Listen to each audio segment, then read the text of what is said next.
Number 6।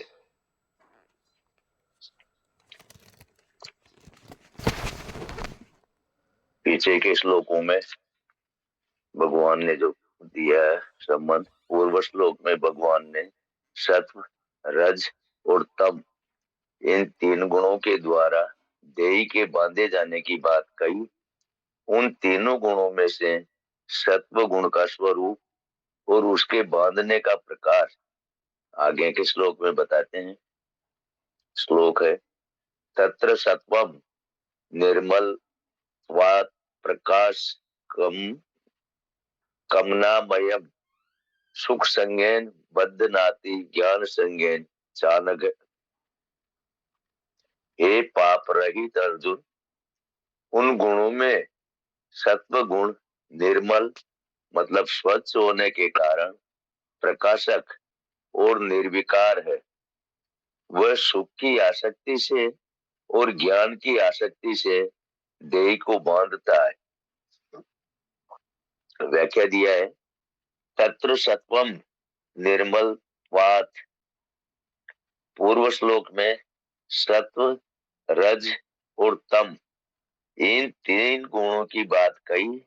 इन तीनों गुणों में सत्व गुण निर्मल मतलब मल रहित है।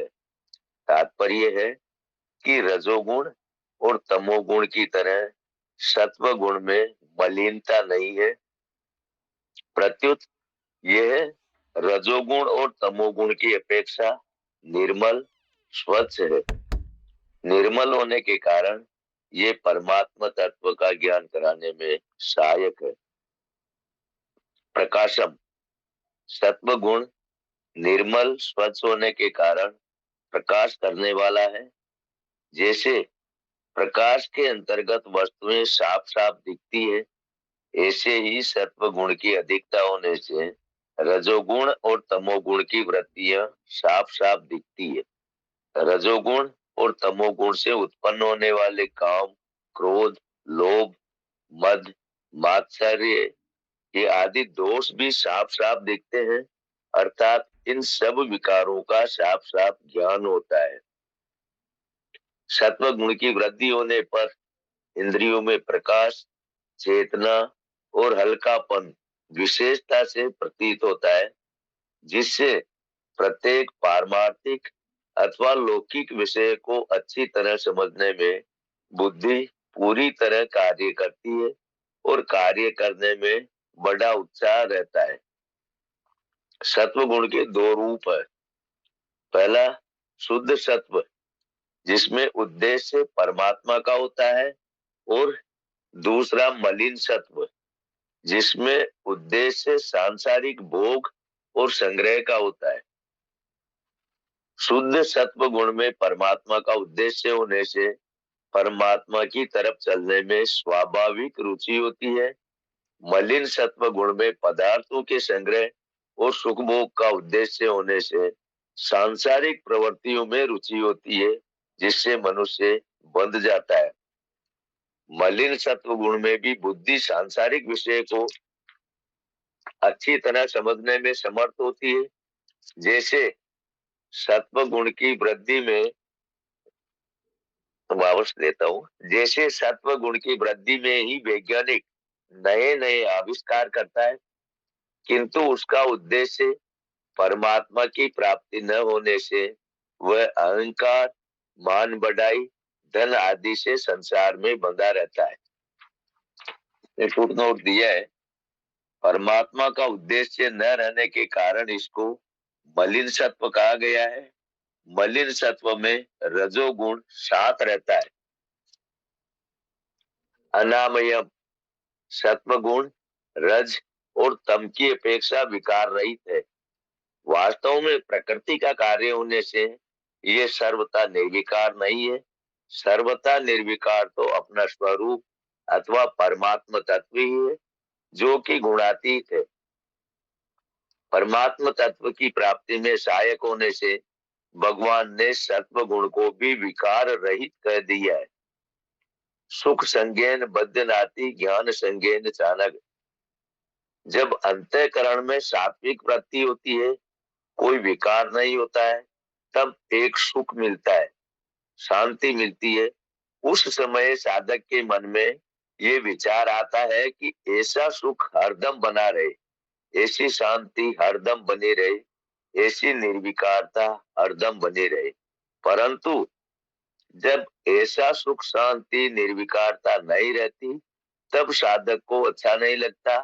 ये अच्छा नहीं लगना और अच्छा न लगना ही सत्व गुण के सुख में आसक्ति है, जो बांधने वाली है।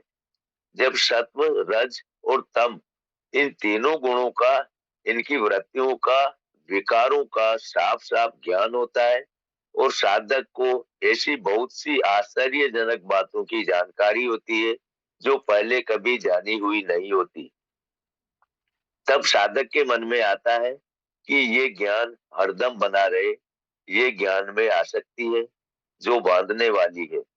मैं दूसरों की अपेक्षा अधिक, मतलब विशेष जानता हूँ, ये अभिमान भी बांधने वाला होता है। इस तरह सत्व गुण सुख और ज्ञान के संग, मतलब आसक्ति से साधक को बांध देता है, अर्थात उसको गुणातीत नहीं होने देता। ये संग ही रजोगुण,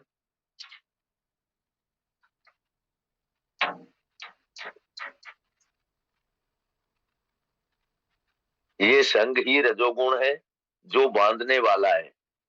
गीता के 13वें अध्याय का 21वां श्लोक। यदि साधक सुख और ज्ञान का संग न करे तो सत्व गुण उसको बांधता नहीं, प्रत्युत उसको गुणातीत कर देता है। तात्पर्य है कि यदि संग न हो तो साधक सत्व गुण से भी ऊंचा उठ जाता है और अपने गुणातीत स्वरूप का अनुभव कर लेता है। सत्व गुण से सुख और ज्ञान होने पर साधक को ये सावधानी रखनी चाहिए कि ये सुख और ज्ञान मेरा लक्ष्य नहीं है, ये मेरे भोग्य नहीं है, ये तो लक्ष्य की प्राप्ति में कारण है। मेरे को तो उस लक्ष्य को प्राप्त करना है जो इस सुख और ज्ञान को भी प्रकाशित करने वाला है। सुख, ज्ञान आदि सभी सत्व गुण की वृत्तियां हैं। ये कभी घटती है, कभी बढ़ती है, कभी आती है, कभी जाती है, परंतु अपना स्वरूप निरंतर एक रस रहता है, उसमें कभी घट बढ़ नहीं होती। अतः साधक को सत्व गुण की वृत्तियों से सदा तटस्थ, उदासीन रहना चाहिए, उनका उपभोग नहीं करना चाहिए। इससे वह सुख और ज्ञान की आसक्ति में फंसेगा नहीं। अगर साधक सत्व गुण से होने वाले सुख और ज्ञान का संग न करे तो उसको शीघ्र ही परमात्मा प्राप्ति हो जाती है। परंतु अगर वह इनके संग का त्याग न करे तो परमात्मा प्राप्ति का लक्ष्य होने से समय पाकर उसकी इस सुख और ज्ञान से स्वतः अरुचि हो जाती है और वह परमात्मा प्राप्ति कर लेता है। परिशिष्ट भाव दिया है, यहाँ भगवान ने सत्व गुण को अनामय, मतलब निर्विकार बताया है। यह सत्व गुण की विलक्षणता है, कारण कि सत्व गुण गुणातीत होने के बहुत नजदीक है। यद्यपि सत्व गुण निर्विकार है, पर संग के कारण वह विकारी हो जाता है। सुख संगेन बद्ध नाति ज्ञान संगेन चानग, क्योंकि संग रजोगुण का स्वरूप है। रजो रागात्मकम विद्धि, 14वें अध्याय का 7वां श्लोक। सुख और ज्ञान बाधक नहीं है, प्रत्युत उनका संग बाधक है। संग है उनको अपना मान लेना। वास्तव में सत्व गुण अपना है ही नहीं, वह तो प्रकृति का है। मनुष्य में रजोगुण की मुख्यता रहती है। रजसी प्रलयम गत्वा कर्म संगीषु जायते, 14वें अध्याय का 15वां श्लोक।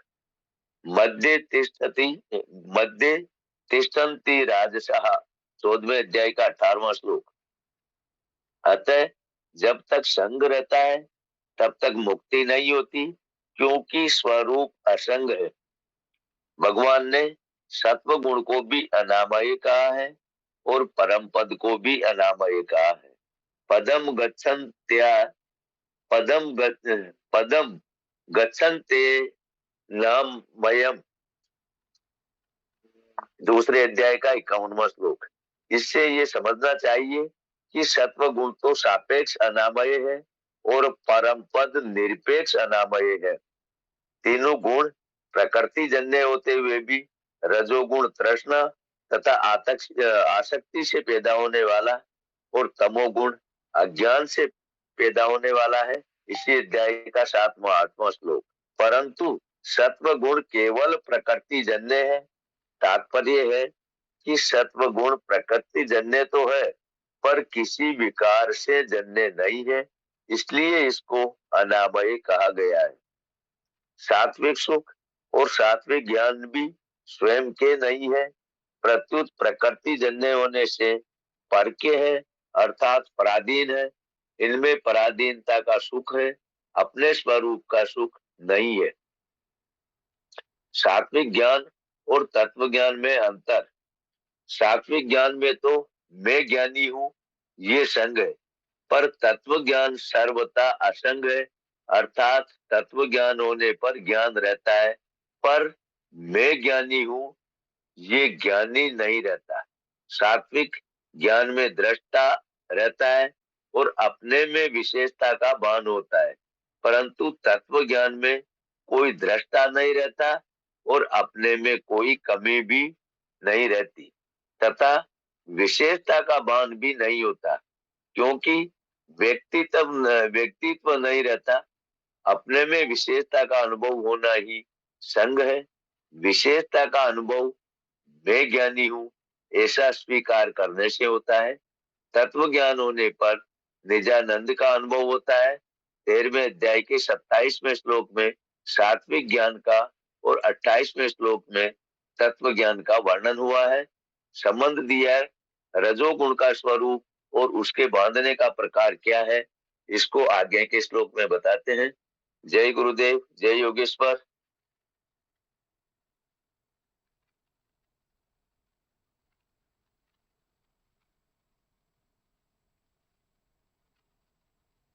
आज बलवंत सिंह नहीं लगता। मनोज भाई આગળ લેવું છે બીજું શ્લોક કે એને જ રાખવું છે? એક જ શ્લોક રાખવો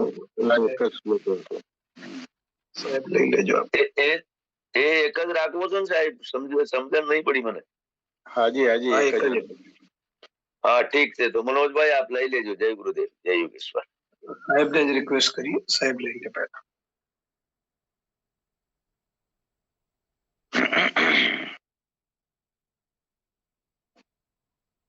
હવે સાચી સમજવાની વસ્તુ હવે આવે છે અને બહુ જ કાઠું છે આ શ્લોક સમજવા માટે। અને આમાં સત્વગુણનું વર્ણન છે, પછી 7મામાં રજોગુણનું, 8મામાં તમોગુણનું। એક બાબત સ્પષ્ટ સમજી લઈએ કે આપણા ઉપર તમો, રજો અને સતો ત્રણેયનો પ્રભાવ છે અને આ ત્રણ ગુણ જો સ્પષ્ટ થઈ જાય તો વિવેકનો ઉદય થશે, સમજણનો ઉદય થશે અને વિવેકના ઉદયમાં જ જે બે પ્રકારના સત્વગુણ કીધા ને, શુદ્ધ અને મલિન, તો શુદ્ધ સત્વગુણ પકડાશે ને શુદ્ધ સત્વગુણ એ જ તત્વજ્ઞાન છે, મારું સ્વરૂપ છે, જ્ઞાન છે, અનુભવ છે। શ્લોકમાં જતા પહેલા હજુ બુદ્ધિને સૂક્ષ્મ બનાવવી પડશે, એટલા માટે જ્યાં સુધી જગત સાથે, સંસાર સાથે હું આવે છે, મારું નામ આ છે, મારું પદ, મારો પૈસો, મારી પ્રતિષ્ઠા, મારું ઘર, મારો પતિ, મારી પત્ની, બધું જ્યાં હું અને મારો શબ્દ આવે છે એનો અર્થ જ થઈ ગયો કે એ જે હું છે એ કાં તમો પ્રધાન છે કાં રજો પ્રધાન છે. અને એમાં આપણે જેને પુણ્ય કહીએ છીએ, સત્કર્મ કહીએ છીએ, એના મોટા મોટા શબ્દો વાપરવા આવે તો કર્તવ્ય કર્મ, સ્વધર્મ, નિષ્કામ કર્મ, યજ્ઞ ભાવે કર્મ, પણ એ પણ હું કરું છું ને. હું યજ્ઞ ભાવે કર્તવ્ય કર્મ, નિષ્કામ કર્મ કરું, પછી હું તો આવ્યો. એટલે બહુ સ્પષ્ટ સાધકે ધ્યાનમાં લેવાનું છે, જ્યાં સુધી આ હું છે ત્યાં સુધી આ સત્વગુણ શું છે એ પકડમાં જ નહીં આવે. હાલ પૂરતો આપણે આ શ્લોકને ધ્યાનમાં રાખીએ અને એને યાદ રાખીએ, પછી 6, 7, 8 ત્રણેયના ડિસ્કશન થઈ જાય એટલે પછી સામૂહિક તમો રજો સતોનું વિશ્લેષણ કરીશું, પણ આમાં સ્પષ્ટ થવું જોઈએ. કારણ કે લોચો જ આખો પડ્યો છે ગુણોના પ્રભાવ હેઠળ જ આપણે છીએ. એ જ્યાં સુધી ગુણોના પ્રભાવ હેઠળ છીએ ત્યાં સુધી તત્વ સમજાશે જ નહીં, પકડાશે જ નહીં, એની સન્મુખ છીએ જ નહીં. ત્યાં સુધી કે મેં ગ્રસ્તાશ્રમ છોડીને હું સંન્યાસી થઈ ગયો, હું તો મને સાથે લઈને જાઉં છું. મેં ધન છોડી દીધું, મેં પતિ પત્ની છોડી દીધા, મેં પરિવાર છોડી દીધો. હું સંન્યાસમાં પણ છે, તો આ હું છે એ તો રજોતમો છે, સત્વગુણનું છે જ નહીં હજુ સુધી. લગભગ આપણે વિશ્લેષણ કરીશું તો હું સિવાય તો જીવન જ નથી. મારે ભગવાન જોઈએ, પાછું હું તો ઉભો જ છે. મારે રાગ દ્વેષ મુક્ત થવું છે, મારે કામ ક્રોધ લોભમાંથી મુક્ત થવું છે, મારે વાસનામાંથી મુક્ત થવું, તો હું તો છે જ. જ્યાં સુધી આ હું એટલે કે પ્રકૃતિના 3 ગુણ ના પ્રભાવ હેઠળ છીએ ત્યાં સુધી આ સત્વગુણ સમજાશે જ નહીં. અને જે ક્ષણે મને ખબર પડી ગઈ કે આ હું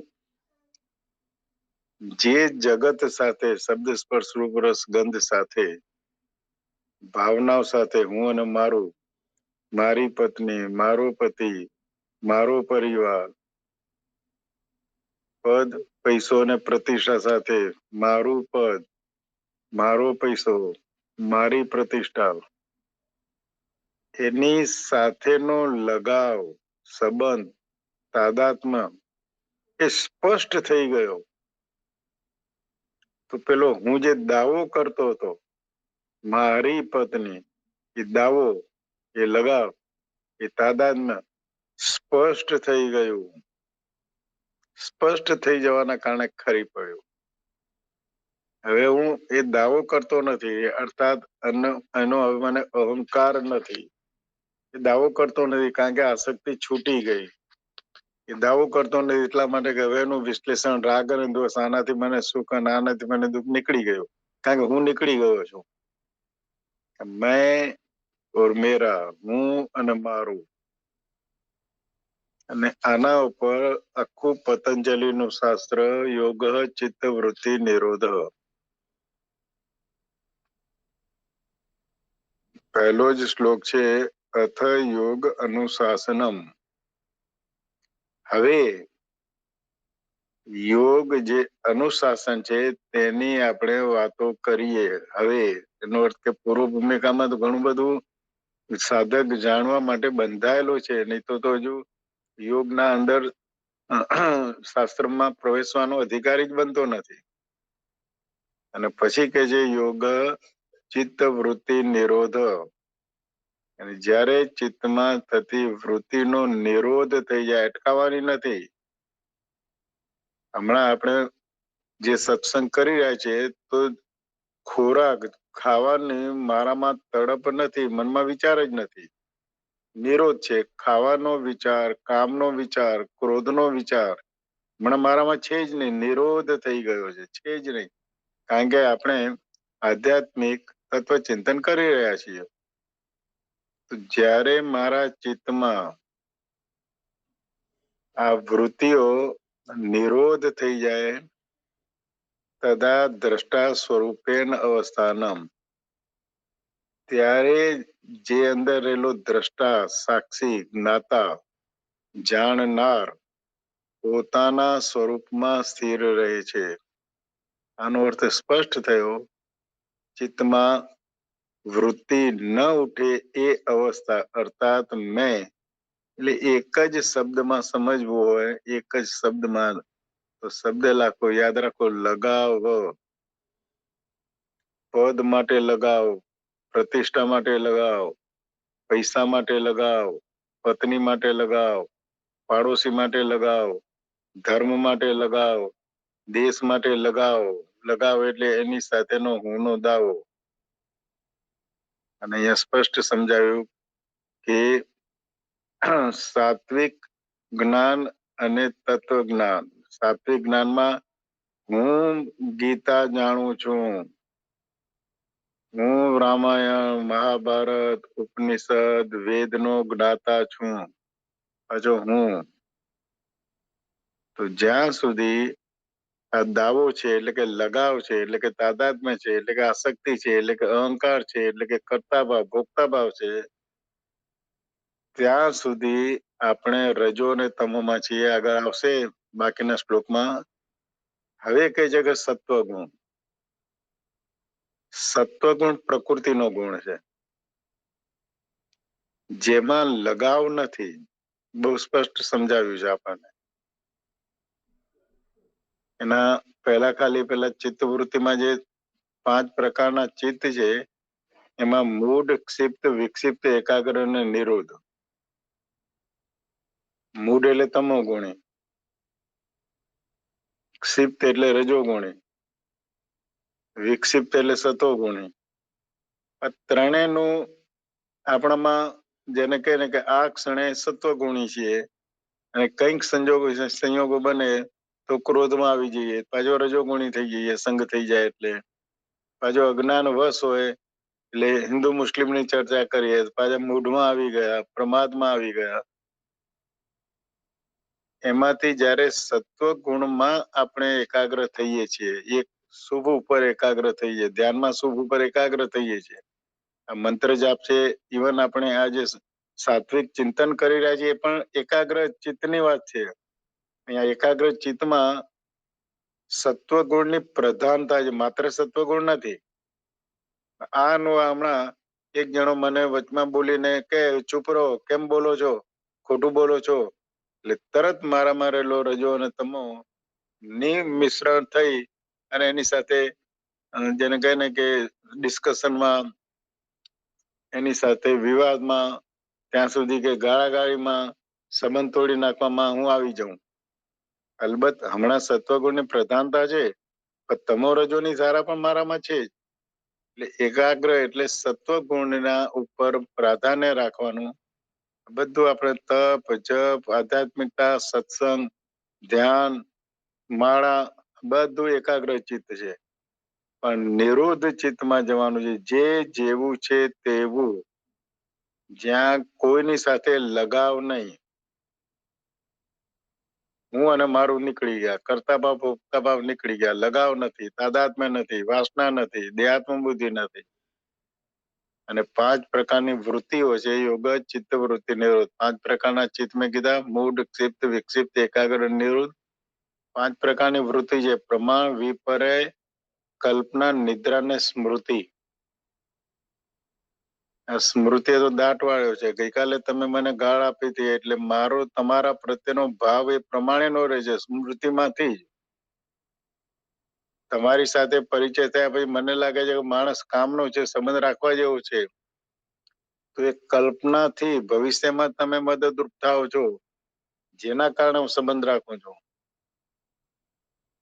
અને વિપર્ય એટલે કે અજ્ઞાન, જે સાચું નથી ને સાચું માનવું. સંસાર સાચો નથી, જગત સાચો નથી, જગત પરિવર્તનશીલ છે, નિત્ય નથી, પણ સુખ આપે છે, નિત્ય લાગે છે. અને પ્રમાણ એટલે જે શાસ્ત્રો કહી ગયા છે, સદગુરુ કહી ગયા છે, પ્રત્યક્ષ મારી આંખ સામે છે, મારી આંખ સામે સફરજન છે, હવે તમે કહો સફરજન નથી, હાથી છે, હવે મને દેખાય છે આ સફરજન છે, પ્રમાણ. તો ચિત્ત જ્યારે નિરુદ્ધ હોય અને વૃત્તિ જ્યારે પ્રમાણમય હોય ત્યારે હું અને મારામાંથી મુક્ત અર્થાત લગાવ મુક્ત થાઉં છું ને ત્યારે આ સત્વગુણ સમજાય છે. એટલે સ્પષ્ટ કીધું છે કે સત્વગુણ નિર્મળ, મળ રહિત છે, અશુદ્ધિ રહિત છે. જ્યાં તમોગુણ નથી, રજોગુણ નથી. તમોગુણ એટલે પ્રમાદ, રજોગુણ એટલે સંગ. આપણે તો સંગ સિવાય જીવન જ ક્યાં છે? તો એ સત્વગુણ જે પ્રકાશક છે, સાચું જાણવા માટે જ્ઞાનનો પ્રકાશક છે. તો જ્ઞાનના પ્રકાશકના કારણે જેવું મને જ્ઞાન થાય છે, સત્સંગ ગમે છે, સદગુરુ ગમે છે, એનાથી મને જે સુખ મળે છે, તો સુખ મળે છે, જ્ઞાન થાય છે, એ સત્વગુણના કારણે, મારામાં રહેલા સત્વગુણના કારણે. પણ એનાથી હું આસક્ત થઈ જાઉં છું એ વસ્તુથી. એ આસક્તિ એ રજોગુણનો ભાગ છે. કારણ કે હું આસક્ત થયો, સંગ મેં કર્યો. જ્ઞાન જ્ઞાન જ છે, સુખ સુખ જ છે. મને એમ લાગે છે કે આવું કરવાથી, કોઈને મદદ કરવાથી મને જે એક શાંતિનો, એક તૃપ્તિનો, એક સુખનો જે અનુભવ થાય છે, સત્વગુણ છે. એની સાથેનો મેં સંગ કર્યો. ગાયોને ઘાસ આપવાથી મને શાંતિ થાય છે, બીજાને મદદ કરવાથી શાંતિ થાય છે, સદગુરુ પાસે જવાથી શાંતિનો અનુભવ થાય છે, સમાજમાં જરૂરિયાતમંદને ડોનેશન આપવાથી થાય છે. પણ એની સાથેનો મેં સંગ કર્યો. આ સંગ કર્યો એટલે એ જ સત્વગુણ કરું છું. હું સારા કામ, પુણ્યના કામ, સમાજના માટેના કામ કરું છું. પણ એની સાથે જે મેં સંગ કર્યો, બંધાયો, એ બંધાયો અર્થાત એ જે સંગ છે એના કારણે સત્વગુણ મલિન થઈ ગયો અને સંસાર તરફી જે હતો એટલે પરમાત્માથી હું વંચિત રહી ગયો. વિખૂટોનો વિખૂટો જ રહ્યો. પોતાના સ્વરૂપની વિસ્મૃતિ થઈ અને સત્વગુણમાં ફસાઈ ગયો. એટલે તમે જોજો જે લોકો સત્વગુણી છે, અબજોપતિઓ ડોનેશન પણ કરોડોનું કરે છે. અને પછી સગા સંબંધીઓ આગળ વાતો પણ એ જ કરે છે. સ્કૂલમાં ડોનેશન મારું, ગામના અંદર બધું મારું, હું મારું. હું ને મારું એ સત્વગુણી જેને કે ક્રિયાઓ કરતો હોવા છતાંય હું અને મારાના કારણે અર્થાત પરમાત્મા તરફી નથી, સંસાર તરફી છે. અર્થાત સત્વગુણની સાથે સાથે રજોગુણ તમોગુણ પણ ભરપૂર ભરેલા છે. પ્રધાનતા સત્વગુણની છે, એ જ રજોગુણ છે. તકતી મારી અપેક્ષા પ્રમાણે ના હોય તો ડોનેશન આપવાનું માંડી વાળું છું, રખડાવું છું. એટલે આ સરસ રીતે આપણને સમજાવે છે કે સત્વગુણને અનામય નિર્વિકાર બતાવ્યો છે અને સત્વગુણ ગુણાતીત હોવાની ખૂબ નજીક છે. જેવો સત્વગુણમાં હું નો દાવો નીકળી જાય, મેં ઓર મેરા, હું અને મારું નીકળી જાય, તો એ જ ત્રિગુણાતીત સ્થિતિ છે, એ જ સ્વરૂપબોધ છે, એ જ સાક્ષાત્કાર છે, એ જ પરમાત્માની પ્રાપ્તિ છે. પરમાત્માની પ્રાપ્તિ એટલે બીજું કરવાનું શું છે? એ જ મુક્તિ છે. મેં સે મુક્તિ ही साक्षात्कार है. એ આપણને સત્વગુણ લઈ જશે. રજો તમો કદાપી નહીં જાય કે રજો તમો આપણને બાંધનાર છે, સંસાર તરફી જ લઈ જાય છે. એટલે રજો તમોમાંથી તો મુક્ત થવાનું છે, પણ સત્વમાંથી પણ મુક્ત થવાનું છે. કારણ કે સત્વગુણ નિર્વિકાર છે, પરંતુ સંગને કારણે તે વિકારી થઈ જાય છે.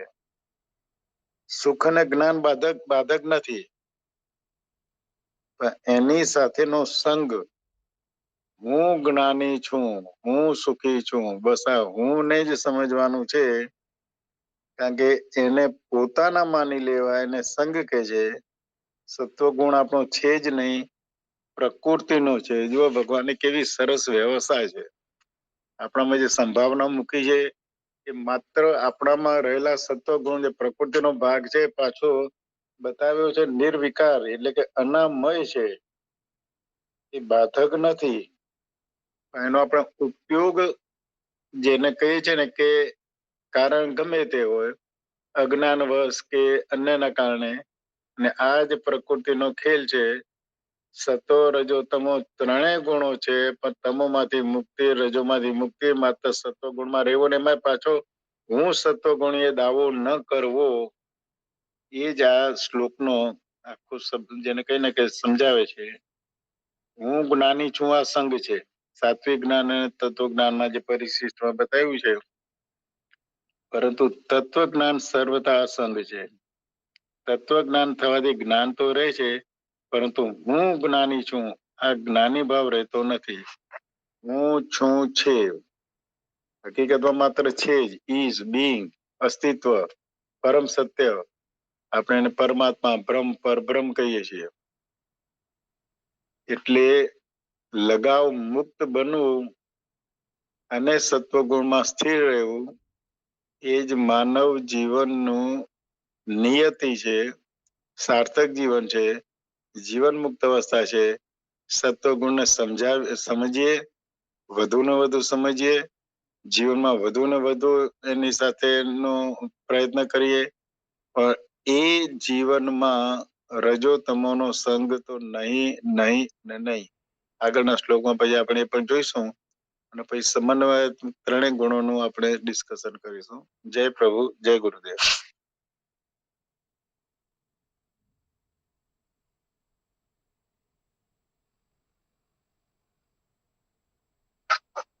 જય ગુરુદેવ. કેસરીસિંહજી લઈ જાઓ.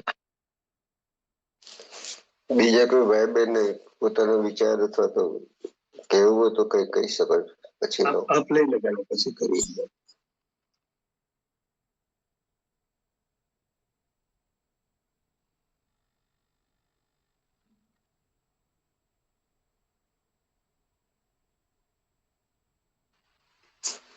જય ગુરુદેવ. બધાને પ્રથમ નમસ્કાર. આપણે જેમ જેમ આગળ વધતા જઈએ છીએ ગીતામાં, તેમ તેમ ઊંડી સમજ અને જાણકારી આપણને મળતી જાય છે. સત્વગુણ વિશે પહેલી જ વાર ખબર પડી કે એમાં બે ભાગ છે. એક પરમ શુદ્ધ સ્વરૂપ અને થોડુંક એમાં રજો અને તમોનો પ્રભાવ વાળો. અને જે મોટા ભાગે જે સાધકો હોય છે આ સ્થિતિમાં હોય છે. એમને પરમાત્મા પ્રાપ્ત કરવાની ઈચ્છા બી હોય છે, પણ સાથે સાથે સંસાર સાથે થોડું સહન કરી સંસારનું સુખ, આપણે કહેવાય દહીં ને દૂધમાં પગ રાખવો, એ બધા આપણે ગીતાનું વાંચન કરીએ છીએ, સદગુરુના શરણે જે સત્સંગ સાંભળીએ છીએ, દાન પુણ્ય બધા કરે જ છે આપણે. એટલે મોટા ભાગે આપણું જીવન સત્વગુણિત છે કે હા, પેલા તમસ વાળા કે જે રજોગુણ વાળા એટલા બધા દોડાદોડ વાળું કે લક્ષ્મીની પાછળ નથી પડેલું.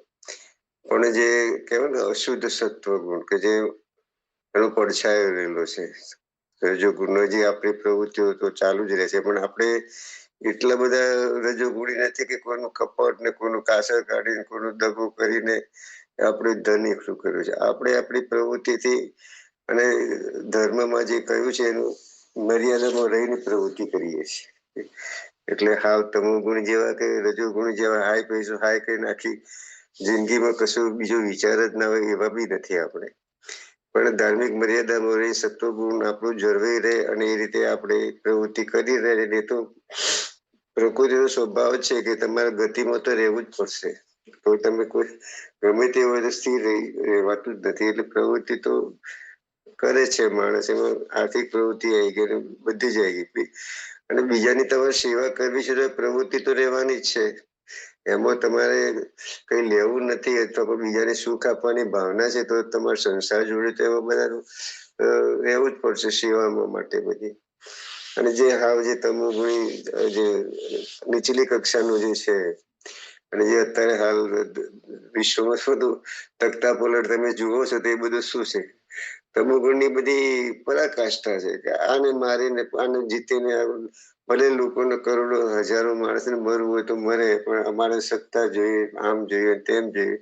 કાલે સિરિયાનું બધું તખ્તા પલટ થઈ ગયું, એના પહેલા બાંગ્લાદેશમાં થઈ ગયું, એના પહેલા શ્રીલંકામાં થઈ ગયું. આ બધું શું છે કે એકદમ તમોગુણની પરાકાષ્ઠા છે, અને એમાં કોઈ માનવતા જેવું છે જ નહીં.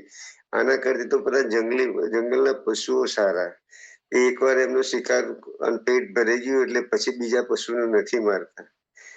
એટલે આ તો માણસને કહેવાય ને કે જે શરમજનક છે કે આ લોકોને માનવ કહેવા કે ના કહેવાય. પશુ તો સારા કહેવાય કે જે પોતે ધરેલા હોય તો બીજાને નુકસાન બી નહીં કરતા. તમે એકવાર સિંહ કે વાઘ ધરીને બેઠો હોય તો એની નજીકથી પસાર કરો તો તમારા પર હુમલો નથી કરતો. સાપ બી એની રસ્તે જતો હોય, તમે એને છંછેડો નહીં તો એ તમને કરડવા નથી આવતો, ઉલટાનો તમારે બીને ભાગે છે. એટલે ખતરનાક વસ્તુ છે કે જે છેલ્લી કક્ષામાં જો તમોગુણમાં જતો રહ્યો તો એમાંથી બહાર નીકળવાનો ચાન્સ જ નથી હોતો. પણ પરમાત્માથી કૃપાથી આપણે સદગુરુના શરણે ગીતાના શ્લોકોમાં રહીને સત્વગુણીમાં તો જીવી જ રહ્યા છે, પણ જે સત્વગુણમાં જે ડોળો ભાગ છે અથવા તો કહેવાય કે જે મલિન ભાગ છે એમાં આપણે જીવી રહ્યા છે. હવે પ્રયત્ન એટલો જ કરવાનો છે કે જે મલિન ભાગમાંથી અતિ શુદ્ધતમ ભાગમાં જઈએ. અતિ શુદ્ધતમ એટલે શું કે પછી કોઈ પરમાત્મા સિવાય મારે કઈ જોતું નથી એવો જ એક દ્રઢ નિશ્ચય થઈ જાય. અને જે કઈ કરો છો પ્રવૃત્તિ તમે એ પરમાત્મા પ્રાપ્તિ માટેની જ, અને બીજાને સેવાને શરીરથી અને મનથી જે તમારે આપી છે સંસારની સેવા છે. તમે પરિવારની સેવા કરો તો એવું ના માનો હું પરિવારની સેવા કરી છું. આ સંસાર ભગવાને આલે છે એની જ સેવા કરી રહ્યો. સંસારે એમ તો વાસ્તવમાં તો પરમાત્માનું સ્વરૂપ જ છે. ખાલી પરિવારને મારું માનીને આપણે ચોંટવાનું નથી, સેવા તો કરવાની જ છે. પરમાત્મા તમને એક આટલું જવાબદારી આપી દીધી કે ભાઈ આ તારે સંભાળવાનું છે, તો પરમાત્માએ આપેલી જવાબદારી સંભાળીને હું જે કરી રહ્યો છે પરમાત્માની સેવા કરી રહ્યો છે એવું જો ભાવ રાખીને પરિવારમાં રહેશો તો પરિવાર કોઈ દાડો બંધન કરતા નહીં થાય. અને પરિવાર શું પછી તો તમારે જે કઈ સગા સંબંધીઓ માટે જે કઈ કરી રહ્યો છો એ પરમાત્માની જ સેવા કરી રહ્યો છો. અને ધારો કે તમારો કોઈ સંબંધી થોડું નબળું છે, આર્થિક રીતે એ છે, કોઈ પરિવારમાં દીકરો ભણી શકતો નથી, તમને ભગવાને આપેલું છે તો એ ઉણપ આપી છે તે તમારા પરિવારમાં આપી છે તો એનો અર્થ શું થયો કે ભગવાને મને મોકલ્યો છે. બીજા સમાજ વાળા નહીં આવી કે તમારા ભાઈનો દીકરો કે કાકાના દીકરાને ભણાવવા માટે. એ તમને મોકો આપ્યો છે પરમાત્માની સેવા કરવાનો, અને પરમાત્માની સેવા કરીને એને ભણાવું તો પરમાત્માની સેવા થઈ ગઈ. પણ મેં ભણાયો પેલા પણ એહસાન ને ઉપકાર ને એ પછી તમારું દબાયેલું રહે ને એ સેવા ના કહેવાય. તમે એકવાર એ કરીને છૂટી જવાનું છે કે પરમાત્મા એ મૂકો આપ્યો, મેં મૂકાનો, મારી જોડે ધન હતું એને વાપરી કાઢ્યું, એ સેવા થઈ ગઈ. અને પછી એમાંથી મુક્ત થઈ જવાનું. પછી એમને કે મેં તો એના માટે આટલું કર્યું ને હવે તો હામું મળે છે તો બોલતો નથી, એને નોકરી આવી એટલે એને તો આસમાનમાં ઉડે છે. આ જો વિચારો આવ્યા તમારે તો પછી તમારું કરેલું બધું પાણીમાં જતું રહે. અને મોટા ભાગે આપણે યાદ થઈ જાય કે જેના માટે કરીએ છીએ ને એના માટે અપેક્ષાઓ બાંધી દઈએ છીએ. અપેક્ષા વગરનું સામેવાળો આપણને વળતર આપશે કે નહીં આપે એવો વિચાર સુદ્ધા ના કરી અને તમે જે કઈ એના માટે સુખ માટે કે એને મદદ કરો એ જ સાચી સેવા છે. અને આપણે નથી થતું તમોગુણ ઢોળાયેલો રહે છે, આટલી થોડી ખામી રહી જાય છે. એટલે આપણને જે કઈ પર્યાવરણ મળ્યું છે, પરિવાર કે સમાજ, એનું જે કઈ પ્રવૃત્તિ તો કરવી જ પડશે. તમે જપીને બેસી જ નહીં શકો. પ્રવૃત્તિ એટલે સમાજની સેવા છે. અને મેં કહ્યું એ પ્રમાણે કોઈ અપેક્ષા વગર તમને જ્યાં જ્યાં લાગે કે પરમાત્માએ મને મોકો આપ્યો છે કરીને છૂટી જવાનું. પછી એને યાદ બી નહીં કરવાનું. નહીં કહેતા કોઈ સત્કર્મ કરીને યાદ નહીં રાખવાનું. એવું આપણે બાપજી ઘણી વાર સત્સંગ ભૂલી જ જવાનું કે મેં આ કર્યું છે, તો જ એનું તમને આપણને વરગણ નહીં રહે. આપણે વધારે ઉચ્ચ શુદ્ધ સાત્વિક સ્વરૂપમાં આવી જશું. એકદમ શુદ્ધ સાત્વિક સ્વરૂપ એ જ પરમાત્માનું સ્વરૂપ છે. ને એમાં પછી હું ને મારું, ખાલી હું ને મારું જ કાઢી નાખવાનું છે અને પરમાત્મા પ્રાપ્તિ સરળ થાય છે. આ શ્લોક પહેલી વાર આટલી સમજ પડી અને આમાં બે ભાગ છે એવી ખબર નહોતી, પણ બહુ સ્પષ્ટીકરણ થયું ને આપણું જ્ઞાનમાં વૃદ્ધિ થતી જાય છે. જય ગુરુદેવ. જય ગુરુદેવ. બીજા કોઈ મિત્રોની ઈચ્છા?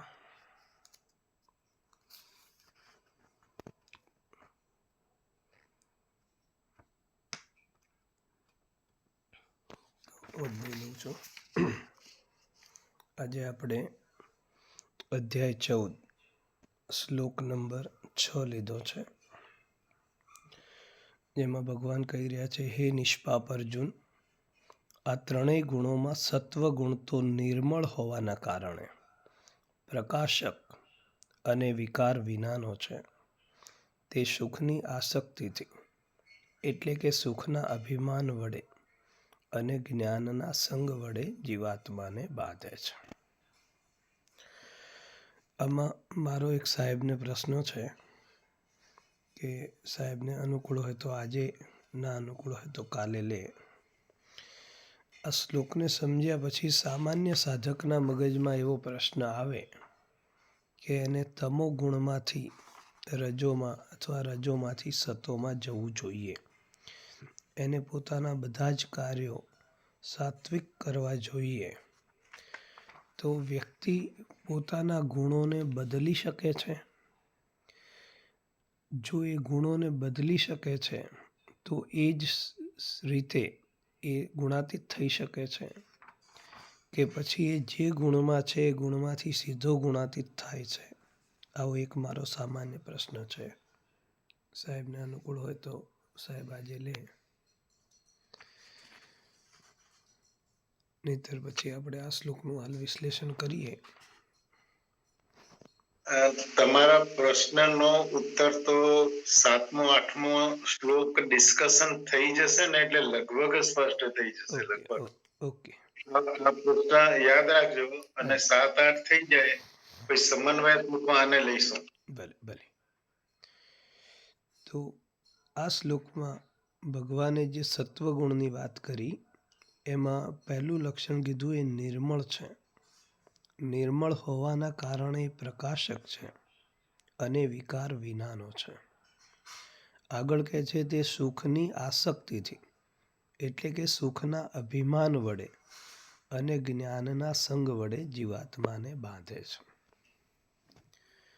તો સામાન્યતઃ તમોગુણીને પણ ક્યાંક ને ક્યાંક ઊંડે ઊંડે સુખ તો મળે છે. રજોગુણીને પણ ઊંડે ઊંડે ક્યાંક સુખ મળે છે.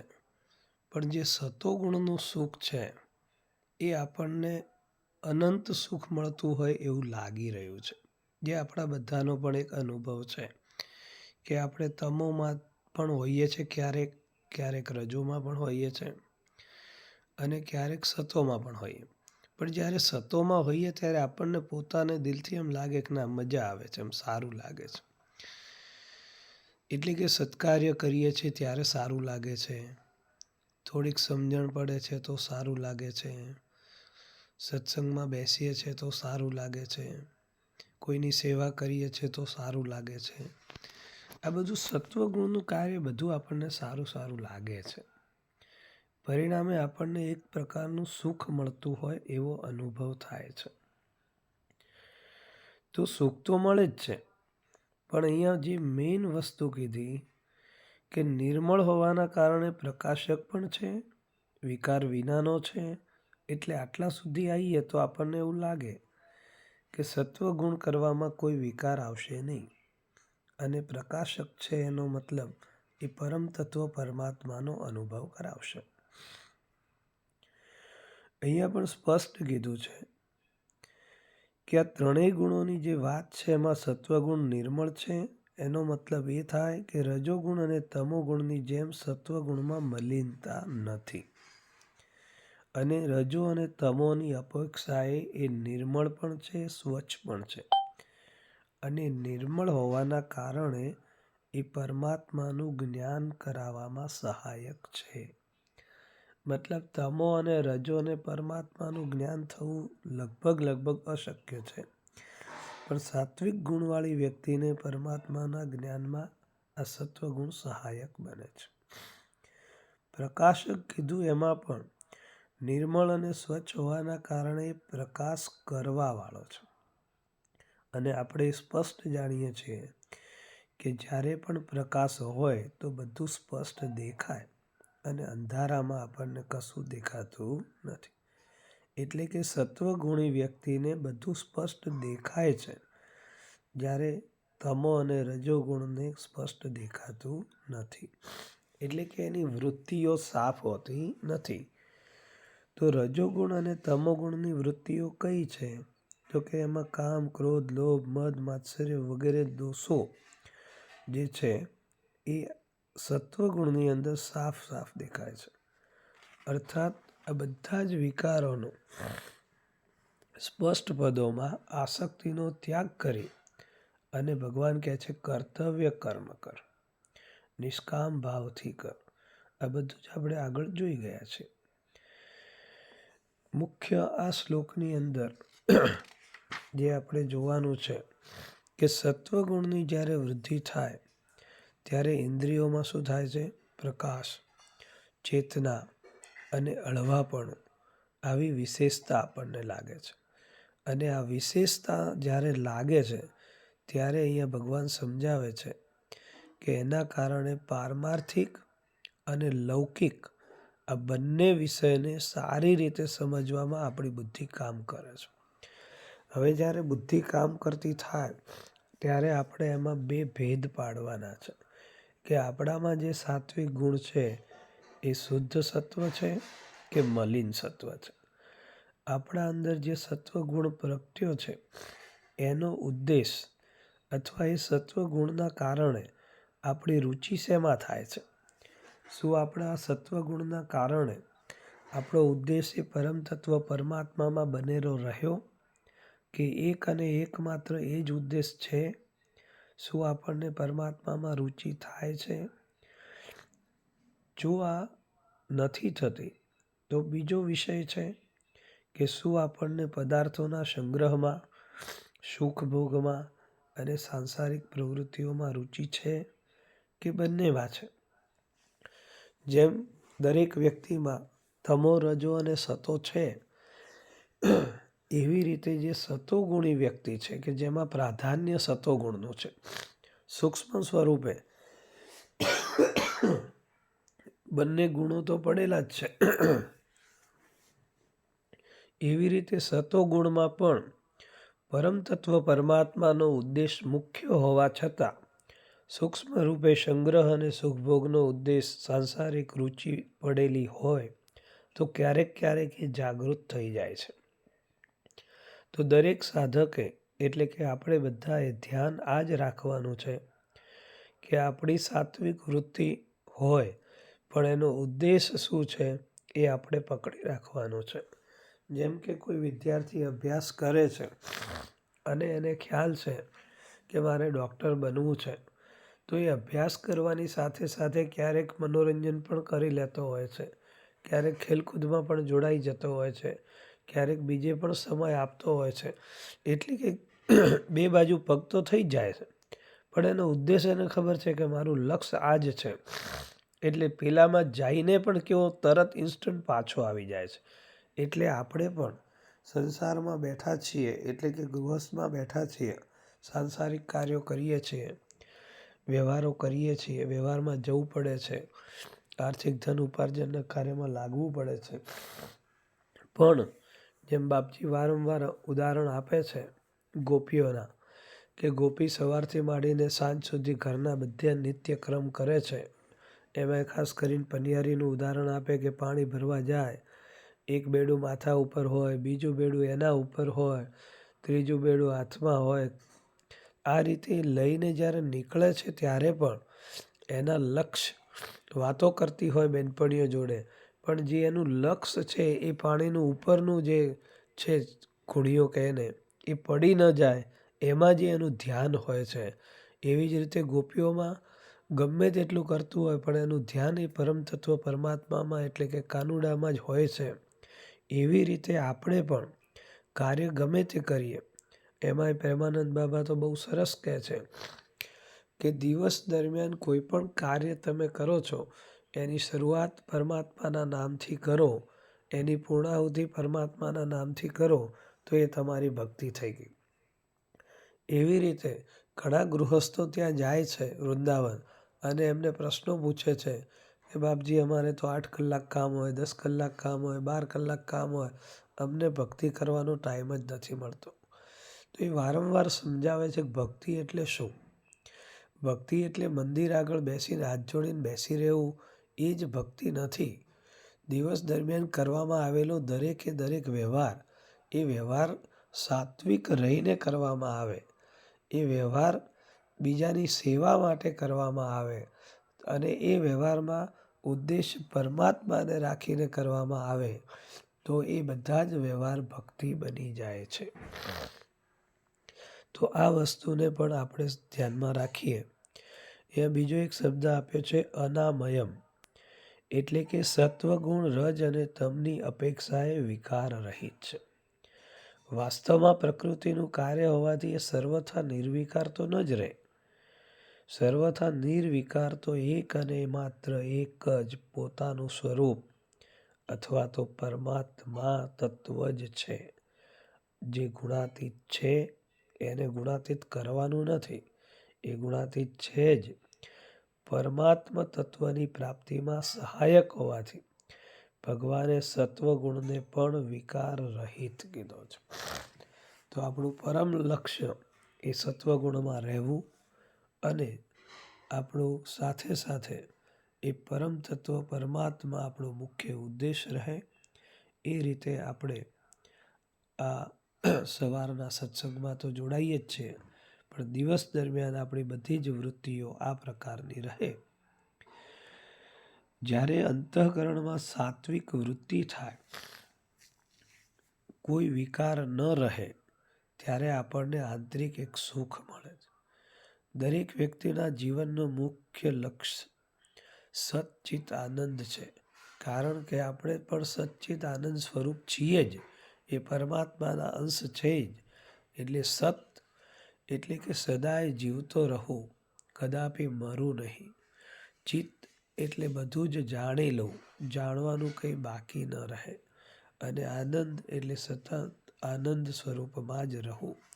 તો આ સચ્ચિત આનંદ સ્વરૂપ હોવાના કારણે આ સત્વગુણમાં રહેવાથી આપણને એક સુખ મળે છે અને શાંતિ પણ થાય છે. પણ સતત સત્વગુણમાં ન રહેવાના કારણે ક્યારેક ક્યારેક મલિન સત્વગુણમાં જતા રહેવાના કારણે આ સુખ ક્યારેક ક્યારેક ખંડિત થતું હોય, ક્યારેક શાંતિ અણાતી હોય એવું લાગે છે. પરિણામ સ્વરૂપ આપણો વિચાર આવે છે કે હું સતત અને સતત આ સુખમાં જ રહું, સતત મને આવી શાંતિ મળતી જ રહે, એવો અંદરથી આપણને એક પ્રકારનું પ્રયત્ન રહે છે. તો જ્યારે એવું સુખ અને શાંતિ અનંત રહેતી નથી ત્યારે આપણને સારું નથી લાગતું. અને અહીંયા કીધું છે રામસુખદાસજીએ કે સારું લાગવું અને સારું ન લાગવું એ સત્વગુણના સુખમાં આસક્તિ છે, અને આ પણ આપણને બાંધવા વાળી છે. તો જ્યારે સત્વ રજ અને તમ આ ત્રણેય ગુણોનું તેમની વૃત્તિઓ અને વિકારોનું સ્પષ્ટ જ્ઞાન થાય છે અને સાધકને એવી ઘણી આશ્ચર્યજનક વાતોની જાણકારી થાય છે કે જે કદી જાણેલી હોતી નથી. જ્યારે સાધકના મનમાં થાય છે કે આ જ્ઞાન કાયમ ચાલુ રહે, આ જ્ઞાનમાં આસક્તિ છે જે બાંધવા વાળી છે. અને જ્ઞાનમાં પણ ઘણીવાર આપણને એવો ભ્રમ થાય છે કે હું બીજાઓની અપેક્ષાએ અધિક એટલે કે વિશેષ જાણું. આ જગતમાં દરેક વ્યક્તિ કંઈક ને કંઈક જાણે છે. ભગવાને દરેકને વિશિષ્ટ બનાવ્યા છે. એક નાનું બાળક પણ આપણા કરતાં વિશેષ જાણતો હોઈ શકે, કારણ કે જગતમાં અસંખ્ય વિષયો બનાવ્યા છે અને દરેક વ્યક્તિ દરેક અલગ અલગ વિષયોમાં તજજ્ઞ હોય છે. કોઈ વિષયમાં કોઈની રુચિ વધારે હોવાથી એનો એ જાણકાર વધારે હોય. જેમ કે આપણા ઘરમાં એક નાનું બાળક હોય, રોજ રમકડાં રમતું હોય, તો એ રમકડામાં પેલા નાના રમકડાં ગોઠવીને એક મોટું રમકડું બનાવવાનું હોય, તો એ જે સ્પીડમાં બનાવી શકે એ સ્પીડમાં આપણે ન બનાવી શકીએ. એ મોબાઈલમાં રોજ ગેમ રમતો હોય તો એ ગેમ જે સ્પીડમાં રમી શકે એ સ્પીડમાં આપણે ન રમી શકીએ. તો આપણા કરતાં એ વસ્તુમાં એનું વિશેષ જ્ઞાન છે એવું એને પણ લાગે છે. તો એ જ રીતે જેમ ડૉક્ટર છે તો એમાં અલગ અલગ પ્રકારના વિશિષ્ટ ડૉક્ટરો થાય. જેમ કે સાહેબ ગાયનેક છે તો એમનું એમાં વિશિષ્ટ જ્ઞાન છે. કોઈ આંખોનો ડૉક્ટર છે તો એનું વિશિષ્ટ જ્ઞાન એમાં છે. એવી રીતે સત્વગુણની અંદર આપણને જે જ્ઞાન થાય છે એટલે આપણને શેનું જ્ઞાન થાય છે? તો આપણને શાસ્ત્રોનું જ્ઞાન થાય છે. આ શાસ્ત્રોના જ્ઞાનના કારણે જીવ શું છે, જગત શું છે, પરમાત્મા શું છે એનું આપણને જ્ઞાન થાય છે. આ જ્ઞાન બે રીતે થઈ શકે છે. એક બાહ્ય રહે છે અને એક આંતરિક અનુભવ થાય છે. આ બાહ્ય જ્ઞાન છે એ વાણી સુધી આવી અને બહાર પેલી વેખરી વાણી કે વેખરાઈ જાય છે પણ આપણને એનો અનુભવ થતો નથી. જેમ દૂધમાં રહેલો કડચો એટલે કે ચમચો એ 3 કલાક દૂધમાં રહે પણ એની મીઠાશનો અનુભવ એને થતો નથી. એવી રીતે ઘણા બધા એવા જ્ઞાનીઓ હોય છે જેમને આનો અનુભવ થતો નથી. તો આ જ્ઞાનથી આપણને જે ફાયદા થતા હોય એ ફાયદા દેખીને આપણને આનંદ આવે છે, રુચિ થાય છે. એટલે કે છે કે આ જ્ઞાન પણ બાંધવાવાળું છે અને આ જ્ઞાનના કારણે આપણે બીજાથી વિશેષ છીએ એવું એક આંતરિક અભિમાન પણ થાય છે. તો કહે છે આ રીતે સત્વગુણ સુખ અને જ્ઞાન બંનેના સંગ એટલે કે આસક્તિથી સાધકને બાંધી દે છે અને એ જ ગુણાતીત થવા દેતા નથી. અને જેવો આ સંગ થાય એટલે પાછો એ સાત્વિકમાંથી રજોગુણમાં જતો રહે છે. તો જો સાધક સુખ અને જ્ઞાનનો સંગ ન કરે તો સત્વગુણ પણ એને બાંધતો નથી પણ એ એનાથી આગળ લઈ જઈને ગુણાતીત કરે છે. જેમ સાપ સીડીની રમતમાં તમારી પાસે ઓપ્શન 2 હોય છે. આગળ પણ જાઓ, સીડી ચડી જાઓ તો ઉપર જાઓ અને સાપ ગળી જાય તો સીધા નીચે આવી જાઓ. એમ સત્વગુણના વ્યક્તિને પણ એ ધ્યાન રાખવાનું છે કે સાપના મોઢા આગળ જ છે અને સીડી પણ છે. વિકલ્પ એની પાસે 2 છે. જો એ સંગ કરશે તો સાપના મોઢામાંથી જઈને સીધો નીચે જતો રહેશે. સંગ નહીં કરે તો એ સીડી ચડીને ઉપર ગુણાતીત સુધી પણ જઈ શકે છે. આવું એક સમજ આવે છે. વિશેષ આપણે આ 3 શ્લોક પત્યા પછી સાહેબને એની ડિસ્કશન કરશે ત્યારે આપણે વિશેષ સમજીશું. સમય થઈ ગયો છે. શ્લોક લઈ લઉં. ઓમ પૂર્ણમદ પૂર્ણમિદમ પૂર્ણાત પૂર્ણમુદચ્યતે પૂર્ણસ્ય પૂર્ણમાદાય પૂર્ણમેવાવશિષ્યતે. ઓમ શાંતિ શાંતિ શાંતિ. હરિ ઓમ. શ્રી ગુરુભ્યો